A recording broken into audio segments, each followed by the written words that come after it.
नमस्कार. लसीकरण, योग्य वय आणि वेळेची पूर्ण माहिती. बाळाच्या आणि गरोदर मातांच्या आरोग्यासाठी लसीकरण अत्यंत महत्त्वाचं आहे. आज आपण पाहणार आहोत कोणती लस कधी द्यायची असते आणि जर उशीर झालाच तर ती किती वयापर्यंत देता येते. चला तर मग सविस्तर माहिती घेऊयात. सर्वप्रथम जन्माच्या दिवशी दिल्या जाणाऱ्या लसी. BCG क्षयरोगापासून संरक्षण जन्मापासून 1 वर्षापर्यंत देता येते.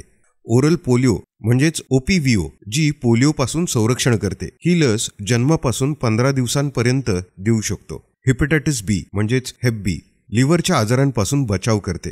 जन्मानंतर 24 तासातच द्यावी लागते. आता पाहूयात बाळाला 6 आठवडे पूर्ण झाल्यावर कोणत्या लसी द्यायच्या असतात. ओरल पोलिओ म्हणजेच OPV1 5 वर्षापर्यंत देता येते. रोटा व्हायरस म्हणजेच रोटा 1 ही लस 1 वर्षापर्यंत देऊ शकतो.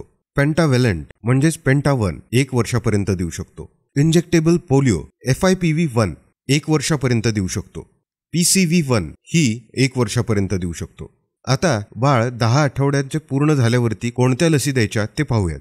ओरल पोलिओ म्हणजेच OPV2, रोटा व्हायरस म्हणजेच रोटा 2, पेंटाव्हॅलंट म्हणजेच पेंटा 2 जर पहिले डोस 1 वर्षाच्या आत दिले असतील तर पुढील डोस हे 1 वर्षानंतर दिले जाऊ शकतात. फक्त एवढंच की ते 4 आठवड्यांचे अंतराने देणं गरजेचं आहे.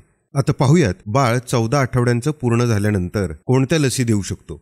ओरल पोलिओ OPV3, रोटा व्हायरस रोटा 3, पेंटाव्हॅलंट पेंटा 3, इंजेक्टेबल पोलिओ FIPV2, PCV2 आणि याही लसींचे पहिले डोस 1 वर्षाच्या आत दिले असतील तर पुढील डोस 1 वर्षानंतर दिले जाऊ शकतात आणि याला सुद्धा 4 आठवड्यांच्या अंतराने देणं आवश्यक आहे. आता पाहूयात 9 ते 12 महिने वयोगटातील बाळासाठी कोणत्या लसी देऊ शकतो. इंजेक्टेबल पोलिओ FIPV3, गोवर MR1, PCV3 या सर्व लसी 5 वर्षापर्यंत देता येतात. आता पाहूयात 16 ते 24 महिने वयोगटातील बाळांसाठी कोणत्या लसी द्याव्यात. ओरल पोलिओ म्हणजेच OPV बूस्टर, गोवर म्हणजे MR2, DPT बूस्टर म्हणजेच DPT1 या लसी 7 वर्षापर्यंत देता येतात. आता पाहूयात बाळाला 5 वर्ष पूर्ण झाल्यावर कोणत्या लसी द्याव्यात. DPT2 booster. त्यानंतर 10 वर्ष पूर्ण झाल्यावर आणि 16 वर्ष पूर्ण झाल्यावर TD म्हणजेच टिटॅनस याची लस घेणं गरजेचं आहे.